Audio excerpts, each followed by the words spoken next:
Hi everyone, my name is Kim and I'm the founder and creator of Expat Mama. Through these interviews that are both in audio and video on the new YouTube channel, we educate people what it's like to be an expat, full-time traveler, volunteer traveler in this case. And we just kind of talk about different places around the world and tell the stories of the people that we interview. So today, my guest is Maria Spindler from Watertown, Maryland, which is about 25 miles away from Boston. Welcome, Maria. How are you doing today? Hi, I'm good. How are you? Never better, honestly. It's actually Massachusetts, but oh, excuse me. Of course, I would mess that up. So I stand corrected. We're talking about Watertown, Massachusetts. Okay. Yeah. Okay, so let's get started with your story. Let's hear what you're about, what you're doing. Yeah, so how we connected. All right. So I'm actually on Santa Cruz. It's an island in the Galapagos, which is part of Ecuador. So they speak Spanish here. I came here about almost 2 weeks ago. And I was in Colombia for a month before that. I came to kind of travel around South America because I would really like to become fluent in Spanish. So I figured like throwing myself in there would help. And then, yeah, when I was in Colombia, I found a Workaway, which Workaway is a really great program. I think I paid like $60 US for the whole year. And you just you can do like animal welfare, like teaching, which is what I'm doing, elderly, like help with really anything. You can work on farms or yeah, anything and everything. And each accommodation is different. Some ask you to pay like $5 a day. Yeah, it depends. But usually the ones that I've like heard of, you don't have to pay. So you can search for that like on the website. But yeah, so I get $50 US a week for food and free accommodation. So that's great, especially, while traveling and yeah. So the $50 so just kind of helps offset things and it's like a stipend. Yeah, exactly. Right. You get accommodations, which is the biggest cost of traveling of all by far. Yeah, exactly. And you really get fully immersed in the culture, which is what I love about traveling. Because I mean, it has forced me to use my Spanish here, even though it's not all that great, but so I really like that as well. And everybody is so nice. So that's awesome. Can I step away from the screen here so you can kind of tell about the location? I'm going to come here. So until. So it is, the islands are like west of Ecuador, the mainland. So there are a few islands. Actually, there are a bunch of islands, but only a few have humans on them. Only a few are inhabited. So the one that I'm on is Santa Cruz. So that is the like main island.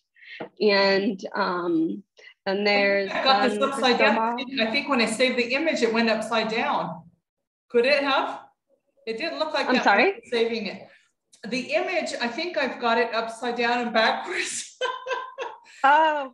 It's on the Pacific side on the left of Ecuador, if we got it right? Yeah. The west. Yeah.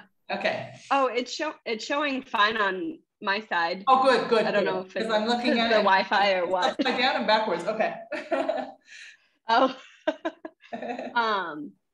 Yeah, so I'm actually going to, there's another island called Isabella Island. I'm going there this weekend to explore some more. And yeah, it's a really nice island. There's not a lot of people. I've seen a lot of tourists, I guess, but it's like everybody rides their bike around here. So our Workaway provided us with bikes. So that's awesome. Get some exercise in. And it's actually funny. So the airport is on a completely other island. So you have to fly into that island and then take a bus to the ferry, then the ferry to here. So yeah, it's pretty interesting. So what have you found it to be like? I'm reading your summary here on the questionnaire that I have people fill out. And I mean, you've been traveling for several years. Let's kind of start how you got the travel bug, because I mean, that you and I are two of a kind. It's just that a lot of people, most of the world has been prohibited, or I should say severely limited from traveling, and you're out there living the dream right now. Well, most of us are still, you know, unable to travel. So living vicariously through you during the pandemic is a pretty awesome thing. So let us live through you. Yeah. What have you been doing? How did you get the travel bug? Well, like when I was younger, my grandfather would take us on vacation. I've been to like one of the Azores Islands, Sao Miguel, and like a few Caribbean islands, and Nova Scotia. So I guess it kind of all started there. He just literally would just take our whole family. So it was pretty cool. I went to like Bermuda as well. And yeah, so I was very lucky. And I'm appreciative of that. Like he kind of introduced me to traveling. And then a few years ago is kind of when when I was in college, I did a study abroad for a month to Costa Rica. So I enjoyed that as well, because I was able to, again, like immerse myself in the culture for like learning Spanish and stuff. So that was cool.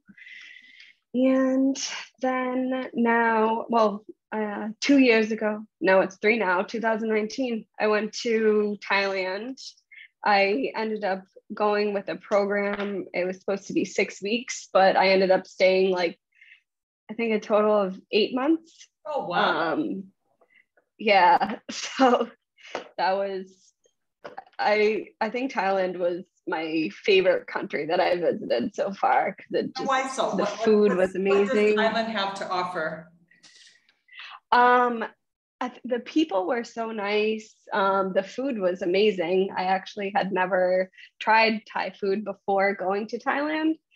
And then I would eat like papaya salad like twice a day. It was great. And everybody was just so kind and helpful. And I mean, the weather was tough because it is obviously so hot, but I was able to explore a lot of the country while I lived there. So it was just, I think staying in one place for teaching for, you know, a long time it's a great way to really learn about the culture and the language. I had a lot of Thai friends, and they would try and teach some words, but it was really difficult because it's like a tonal language. So I would say one word, but it meant another word. And it was depending on the tone, funny. If you're tone deaf, forget it, right?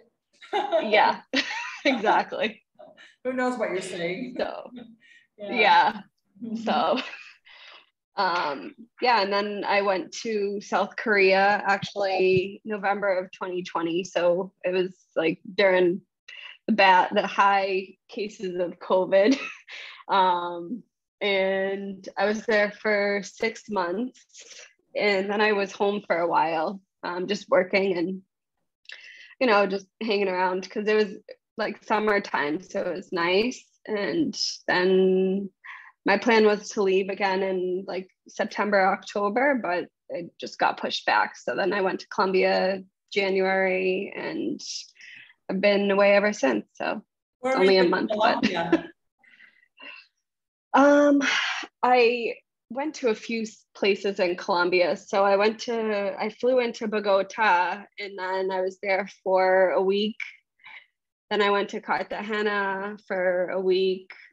Then where did I go? Oh, I went to Medellin for a total of a week, but at 2 different times. So I actually have my stepmom's friend's husband, is from there. So his mom lives there. So I stayed in his apartment. So, and I went to the place with the tallest palm trees in the world, which is Salento. So that was cool. And where's that located? Colombia is my favorite country that I've ever been to. So, and we plan on traveling. Yeah, we plan on traveling to. We've been to my sons and I have been to Medellin, and we loved it. We love the weather, we love the people, the food, we loved everything. We didn't want to go back. That was it for us. Yeah. But we also want to visit Bogota and Cali and maybe some places in the north. Yeah. Yeah, I think Medellin was definitely like between Medellin and Salento, because they both had different vibes. Like obviously Medellin's like the city area, and like Salento there was like a lot of nature, and it was a nice time. And Minca, which is in Santa Marta, was also another nature spot. So I stayed in the jungle there. It was like in the jungle, so it was really cool. And the guy was like really nice and helpful, just like everybody else in Colombia. Colombia was a great country. I really liked it. That is what everyone says about it. It's such a helpful and kind and hospitable culture. It's like really not like no other. Yeah, like I would have taxi drivers that would just like tell me all of this stuff to do, and it was just like, oh, like it was just really nice. Like I would go up to people on the street if I didn't know where I was going, and they would like sometimes like they would bring me to the place. Like it was really it was a nice they're an exceptional culture. It's one that we're hoping to add to our 4th country. We slow travel, and we're located in Mexico. But but we've also lived in Argentina. But I think that by far Colombia will be one of the places where we will end up. Yeah. Part-time. Can see that definitely. Countries if we can. Yeah. Okay. Yeah. What else? So you ended up coming to the Galapagos now. What's it like there besides like what do you find the culture to be like? It's it's kind of like, well, first of all, it's very hot, not the culture obviously, but just the weather. So so that is tough on me just because I'm from Boston, so it's usually cold, especially right now. But everybody is again so nice. Actually, like the neighbor that lives next to us is I always talk to her like when I'm leaving and coming back. She's like, oh, what did you do today? Like, how was it? And I'm just like telling her my whole day. It's cute. And there's a lot of sea lions everywhere. So that's a cool thing too. I always like take pictures and make videos for TikTok and stuff, so that's fun. And turtles. I went to a tortoise reserve about like a week ago, so that was cool. And so everybody's like very respectful of the animals. Like you have to stay like 6 feet or 2 meters away from all the animals. There's marine iguanas like every time that there's a beach right near me. So I go to the beach sometimes after class, and they're just like walking and sometimes swimming too. They're so pretty big, aren't they? Cool. Yeah, they are. Yeah. They do have smaller ones, like maybe like this size, but the ones that go swimming that I've seen are they're big. It's kind of scary, actually. That's what I wanted to know. If I went to there, do they bite? Do they attack humans? I I'm not sure. I haven't seen that happen. Just maybe if somebody got too close to them, but everybody's like pretty respectful, so they don't like go towards you. But yeah, I was snorkeling one time and like I just hear this lady screaming, and then I look up and the iguana is like swimming like towards me, and I was like, oh geez. Maybe the iguana was like, ayúdame. Yeah. The iguana's, get me away from that creature, which is the human, right? Yeah, right. I love it. Yeah. I'm just wondering if you've had any close encounters, you know, with any of those. It's always curious. They kind of, everybody likes to keep their distance. I think it's probably better that way. Yeah, exactly. Okay. So yeah, the food. English. Oh, excuse me. What were you going to say? Oh no, I was just gonna say like the food is really good too. Oh yeah, let's talk about that. Yeah. I actually, I've never had like Ecuadorian food, but there are a few places like nearby that have like soups, and they're delicious. Like sopa de legumbres is really good. And they have like shrimp soup. They have a lot of different, like with plantains too, rice with plantains, and like sometimes fish is really good. It's really fresh because there's actually a fish market like 5 minutes away from me, and you can see them bringing in the fish from the boat, and then they just, you know, kind of gut it right there. So it's pretty fish. It doesn't get much better than that. Delicious and cheap.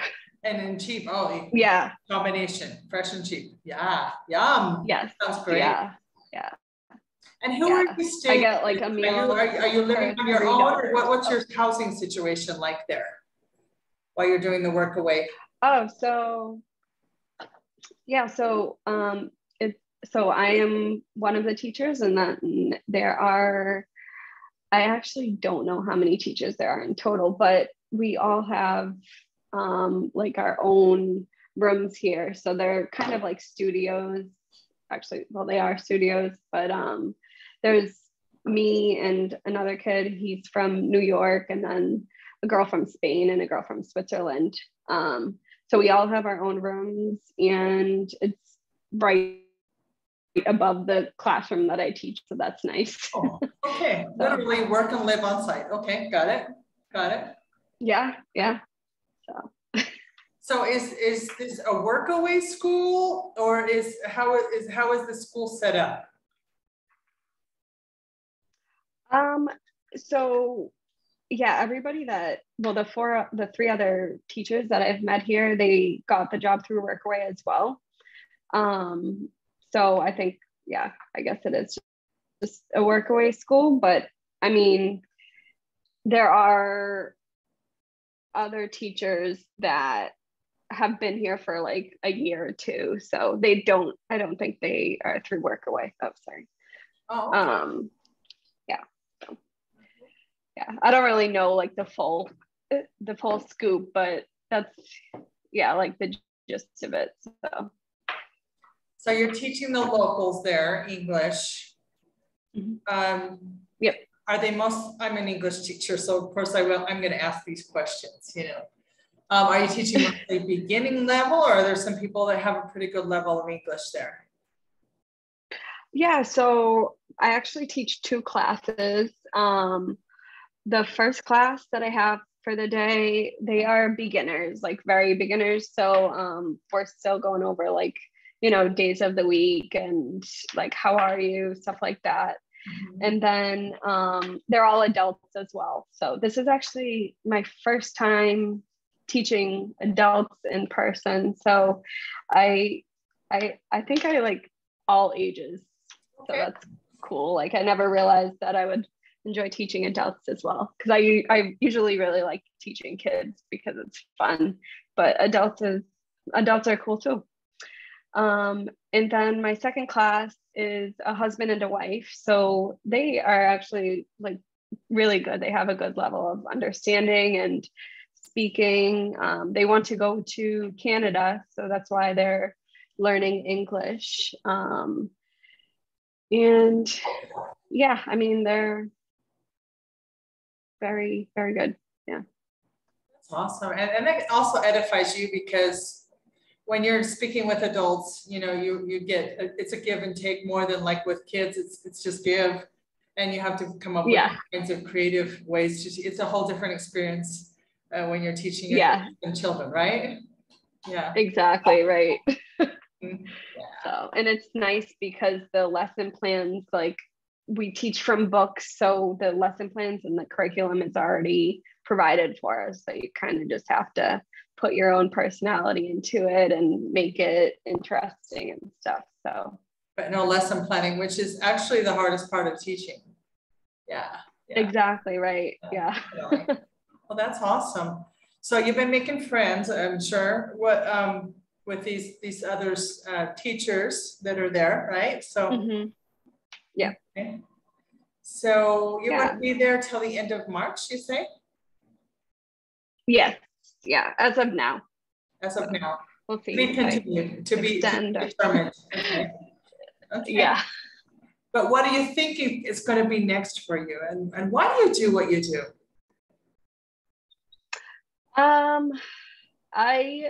So it's actually really weird how I got into teaching.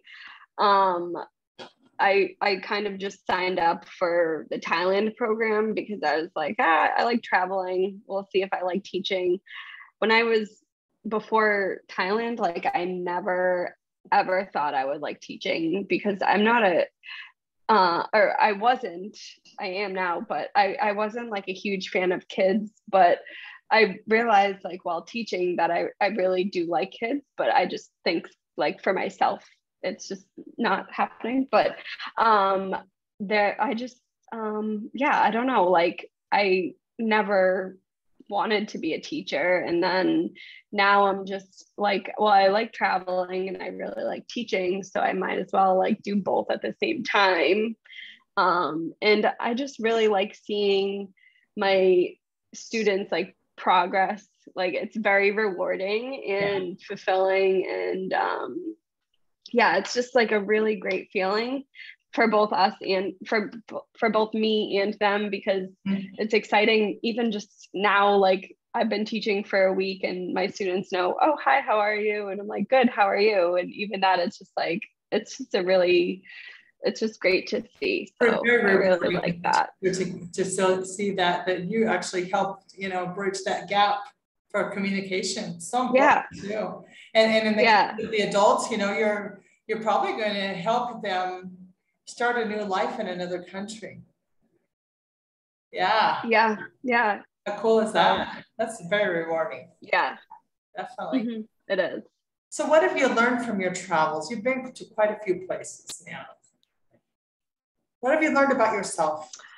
I actually love traveling by myself, which I couldn't say like years ago. I've always feel like kind of dependent on people, and traveling by yourself definitely makes you independent.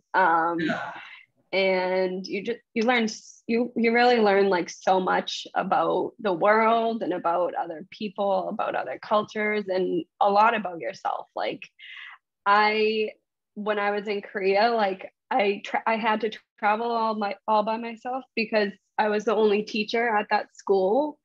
So, I didn't want to sit in my apartment all the time. So I would go to like other cities and stuff. And it just like made me feel really happy and like content with myself, which I never was really, I guess, happy with myself before. That must be so empowering to be a solo traveler. Yeah, it is.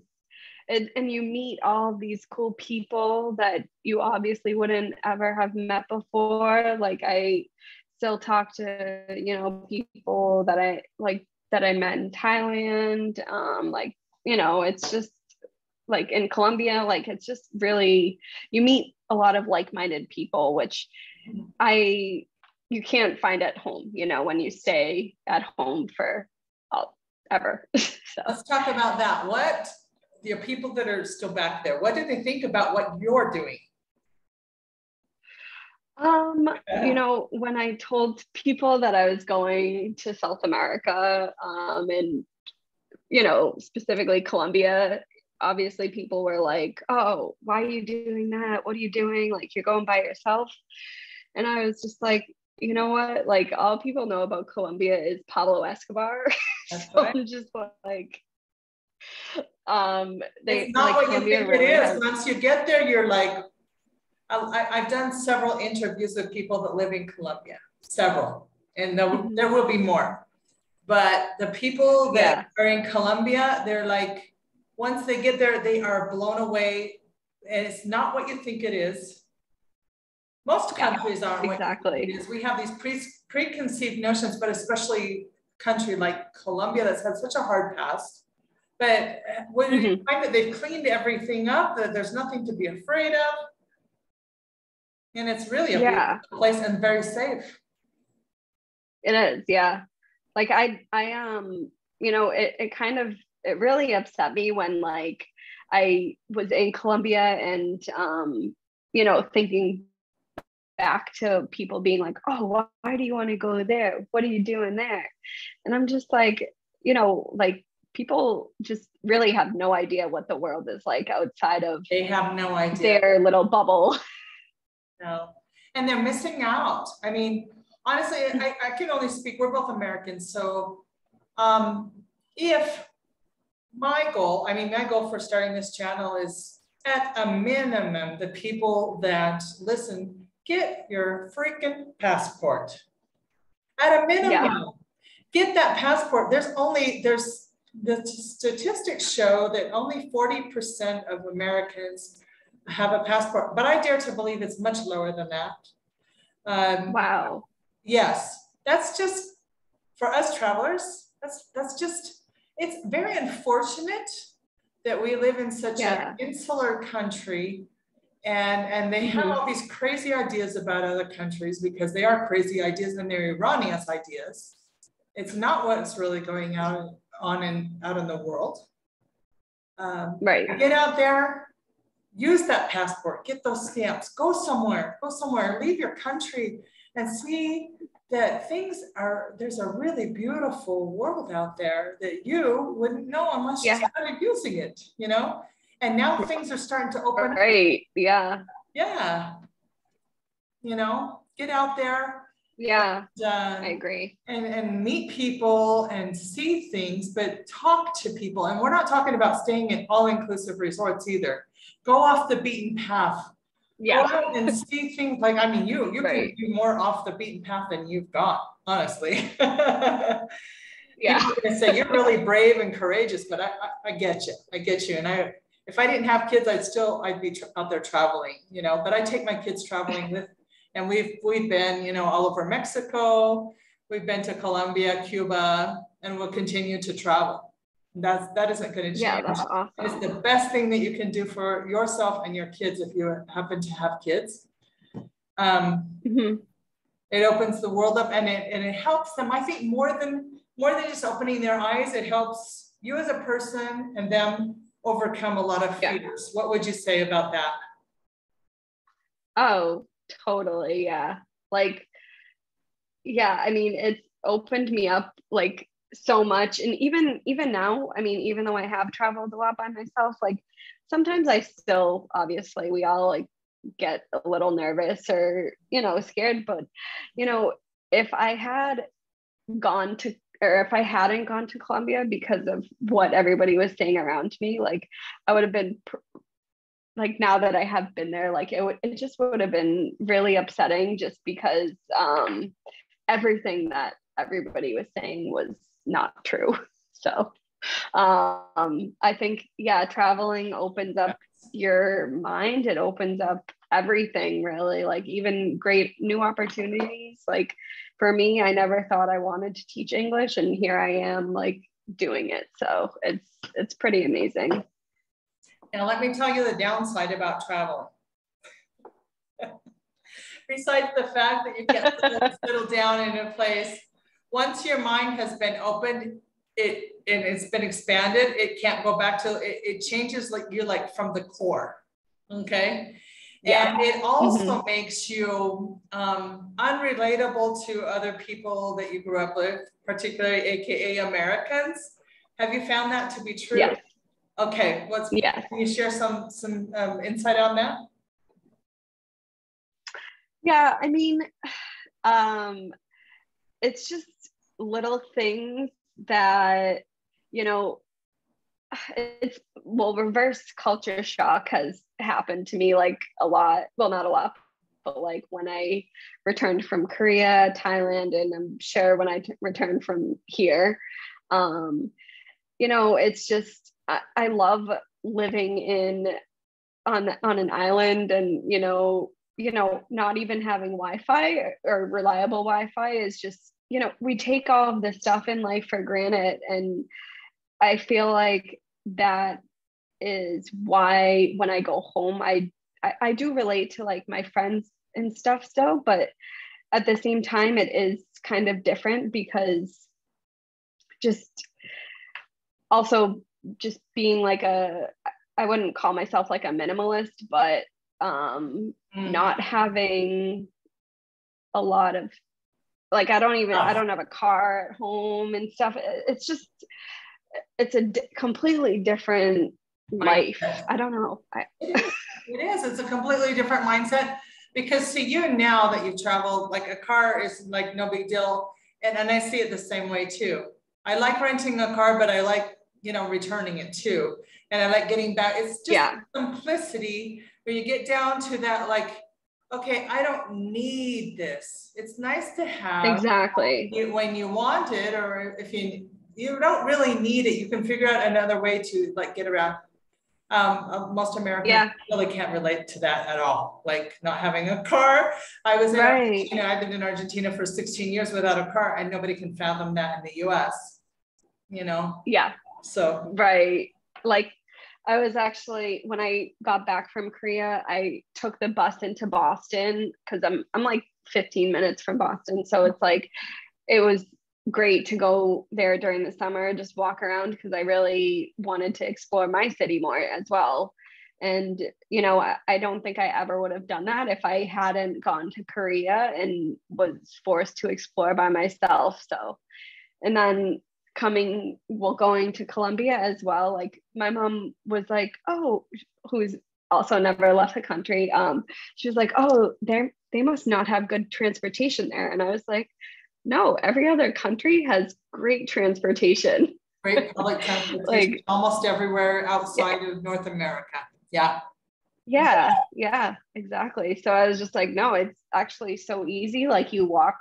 When I was in Medellin, I walked 15 minutes to the metro, and then I was in, you know, a whole other part of Medellin in like 20 minutes. So it was very easy, very simple. So easy to travel in Latin America, especially. What was I going to ask you? So are you documenting your travels? Yeah, I mean, I actually have yeah, go ahead. Yeah, I have a blog website, so I try to post like once a week on that. Although, yeah, it's been difficult with the Wi-Fi, so we'll see how it goes. And then I do post like TikToks sometimes too. So I just love taking videos of the animals and, you know, the food and just nature. Like the flowers here are beautiful. So yeah, those are probably the two that I use. Social media channels so we can start following you. Can you tell us about those? Yeah. So my blog website is it's called, well, the name of it is whereintheworldismaria.com. And then, well, my TikTok is kind of difficult to say because, well, not say, but so don't worry, there's no way that we could even begin to describe what your Instagram account looks like. Yeah, because I just have a lot of A's. So Maria. So we'll just post it. You can copy it right over and start to follow Maria. Okay, this Maria. Exactly. Awesome. Is there anything I haven't brought into, that I haven't asked you, that you would like to bring into the interview? No, I don't think so. No? Okay. No. So people can contact you through TikTok, Instagram. Are you on like old-fashioned Facebook? Yes, you are, because that's where we found each other. Would you like to be contacted there as well, or not? Yeah, sure, that's fine. Okay, so we'll go ahead and put those up. What's next for you? Well, I would like to go home for a month, maybe for August. So I don't have like any definite plans, but like from now until August, but I'm actually applying to teach English in Spain for the fall school year. So I hope I get that job. I'm sure you will, I'm sure. Yeah. It's been fun as an English, or excuse me, as a Spanish, I teach Spanish. So it's been fun preparing people for their study abroad programs, like in other Spanish speaking countries. Yeah, that's been super fun. And so from teacher to teacher, I think that's awesome. And if other teachers were to contact you, what kind of advice could you give them? Like teaching abroad advice? Well, I think that having an open mind is you definitely have to have that. Like even, just like the age group, but also try to immerse yourself in the culture as much as you can, because I find that it makes your experience like 10 times better. So. Yeah. And yeah, just branch out, do stuff that makes you scared. Obviously not dangerous, but looking back on all of my travels, I did kind of not smart stuff, but it's funny to look back on. But even, do you have an experience you could share with us along those same lines? Well, okay, so this is the story that I always tell to everybody because it's kind of unbelievable, but I had to get a visa when I was in Thailand for teaching, and I had to go to a different country. So I went to Laos, which is like northeastern kind of Thailand. So I get to the town, it was Savannah Cat, I think. And I was just walking along the street because I had to stay there for a full day to wait for the visa to process and all that. So I was just walking along the street, and a person just was walking, like we were walking opposite ways, and they had an umbrella. So I thought they dropped their umbrella. I went to go pick it up to help them, and they just looked at me, they said something, and they kicked me like right in the ribs. And I was just whoa. They kicked you in the ribs or in the wrist? The ribs. Like they just kicked me right in the ribs. It was very strange, but I mean, no, now I look back on it and it's just like funny, but I was just like I still have to this day, I'm just like, I don't even believe that it happened. It was just very weird. Weird. So from a complete stranger, just because you were helping pick up their umbrella that fell over? Yeah, like I don't know if I don't. Was this a woman or a man? Yeah. I think it was a man. Yeah. It was. You didn't really know. Okay. Yeah. The person after that is like, what just happened? I mean, because when those kinds of things happen, you're just like, what? No, this didn't happen. I'm just imagining this. Yeah. I remember just standing there and I was like, what? And then I went back and I told all my friends, and like everybody was just like, Maria, what are you talking about? I was like, yeah, it happened. So yeah, I mean, you can't make this up. No, you really can't. Sounds made up, but like, I don't know. Hold that for I think that's just a second here, Maria. For those of you who have been watching, thank you so much. We invite you to subscribe and like our channel and to make comments. We're creating a community that helps bridge cultural misunderstandings. And hopefully we will find out someday why Maria was kicked in the ribs. Because, I mean, what? We can't wrap that around our Western minds. Yeah. Yeah, if anybody knows, let me know. Please. It's like the time when I was teaching English in Buenos Aires to a little Korean boy. And it was the hottest. If you've ever been down to South America in January, it's really unbearable. Argentina was extremely unbearable. I was living there as a local, the local foreigner. It was so, so hot. And all I wanted was a nice glass of ice water, right? That's all I wanted. And so I asked them, could I get a glass of water? I didn't think I had to specify the temperature or anything. And they came with a glass of water and it was boiling hot. Do you know anything about this? Because if you don't know, you might know something about this. Why would they bring me just boiling hot water that I can't even hold on to the glass? Any idea? Really? In Asia? No? No. I mean, I think maybe because the ice water wasn't filtered. Maybe, I don't know. That's all I could come up with. Yeah, well, that's what I thought too. But I mean, people drink water right from the tap in Buenos Aires. Okay, so years go by. Years and years and years go by, and I'm giving a class. Of course, I'd like to bring culture, you know, to bring up some nice discussions with my students. And I'm reading about Asian culture. And lo and behold, there we go. Asians don't drink ice water, you know, any drink with ice because they think it's unhygienic. It's not clean. And there it was. There's the answer to my question, like more than 10 years later.